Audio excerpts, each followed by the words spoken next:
துவைச்சிருவேன். எங்கடா பழைய துணி 10 எடுத்து போடுறா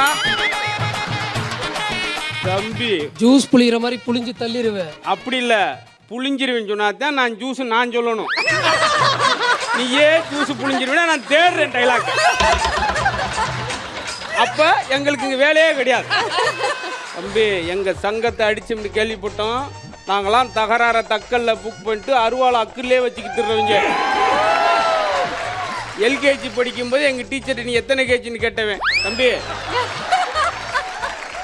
ஐயா பிடிச்சதுல இந்த பாடி பில்டர் தான் பயங்கரமா இருக்காரு. ஐயா இவர் பாடி லாங்குவேஜ் பிரமாதமா இருக்குயா. இவர் பாடி லாங்குவேஜ் நீங்க பார்த்தது இல்லையா? இப்ப பாருங்க. ஓ பாடி மேல ஏதாவது எழுதுனா பாடி லாங்குவேஜ் எல்லாம் எழுதிட்டு வந்தவங்க உருதுன்னு எழுதுனா எருதுன்னு எழுதியிருக்காங்க. என்னது பாரு, மலையாளம்னா மாயாஜாலம்னு எழுதியிருக்காங்க. இப்படி குறிப்பை வச்சுக்கிட்டு நான் எப்படி